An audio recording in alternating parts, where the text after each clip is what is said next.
Okay, so Brawl Talk just released a couple hours ago, and I have a lot to say about it. So first, we got two new brawlers. First, Macy. The rocket arm is interesting. I feel like it's, the character design at first, I didn't really like it all that much, but it's grown on me. Like the rocket arm that shoots off by itself reminds me a lot of my favorite anime, Fullmetal Alchemist Brotherhood. So yeah, I actually really like this character, if only for that. And then there's Hank, the tank brawler. Hank the tank, haha. Also very, very fun. I really like his blowfish design.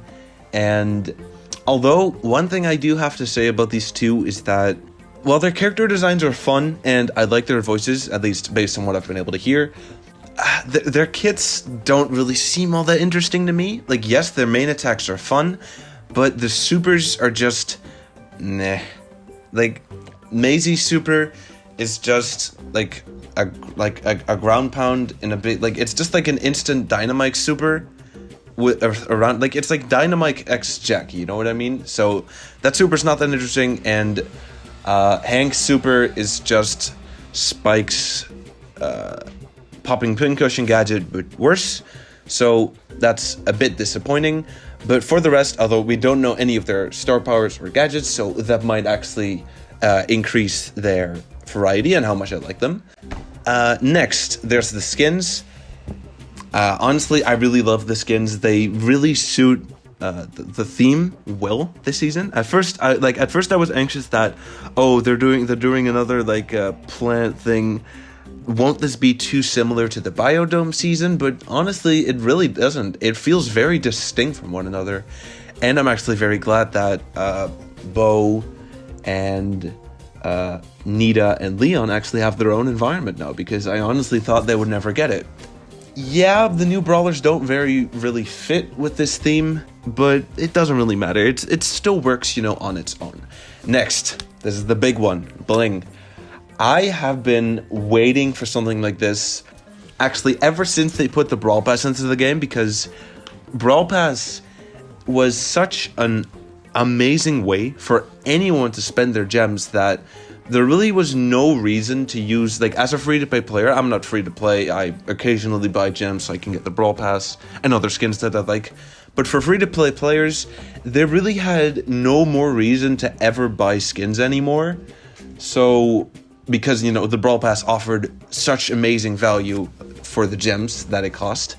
And I've been thinking about it because, when they get rid of boxes, Star points have just kind of felt obsolete because they had a few seasons where, yeah, you could buy a skin, but that's it. You couldn't really buy, credits or power points or anything. So when I saw the announcement, I thought, yeah, this is it for Star points. And I honestly think, they knocked it out of the park with this one, because free-to-play players can get, not any skin in the game. The more expensive ones can only still be bought with gems, but you won't have to, your favorite brawler, you will no longer have to wait for them to get a Power League skin or an anniversary skin or a Brawl Pass skin, because you can just save up your Bling points, or just Bling, I suppose, and use them and redeem them to get one of their skins. Honestly, I think that's awesome. I think, I have to applaud the Supercell team for this one. This is one of the very best additions that I have ever seen. You look at other games, you see how they get more and more greedy, more and more desperate for money, but the Brawl Stars team is honestly doing the entire opposite with this update, and I really think we have to applaud them for that, because not many companies would introduce a system like Bling, which would almost undoubtedly lose them money, because, I personally have no reason to buy extra gems anymore, because I can literally just save up my Bling and get the skin that I want. And the same thing goes for pin packs. Yeah, I feel like this was kind of inevitable, because, the pin packs, yeah, they're not exactly like Brawl boxes, but they were sort of like a continuation, because you couldn't really choose what you got, and it was just random, and you just had to hope that you got what you wanted. But this, the catalog stuff, that brings me to my next point, the quality of life changes. The catalog is just amazing. Just being able to select any brawler, see all of their cosmetics, and just being able to buy it just like that. It's awesome.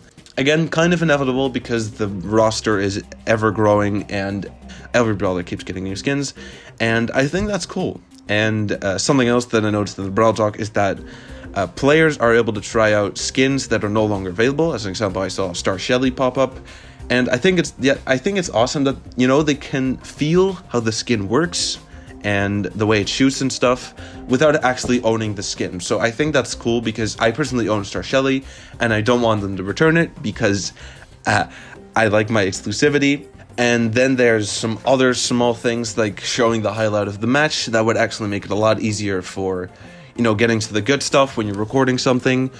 There's the stats on the end screen. I'm a very big fan of this. I've been wanting to have this in the game for such a long time because it never really made sense to me how Star Player, we'll get to that in a bit, how Star Player was calculated, but now we finally know. We know how Star Player is calculated, and speaking of Star Player, the fact that you can get Star Player on the losing team and then still get the Mastery bonus, that's also awesome because it means you didn't waste your time. And the Underdog change, also great because, you know, usually when you see the Underdog thing pop up, you already immediately get discouraged. It's like, oh, I have a noob on my team, they have no idea what they're doing, I might as well give up because it's a guaranteed loss. Then there's the bounty change, which I also love because bounty was actually the longest game mode out of all of them because you would have to play the full duration every single time. And with the 20-star limit, that's no longer required. So yeah, that basically concludes my thoughts. Also, the fact that the next update, or the future looks bright from Paula, very promising. Also, we're probably going to get a Phoenix Crow remodel in the next update. Very excited for that. And yeah, I'd say that concludes my thoughts. Like and subscribe, and have a great day.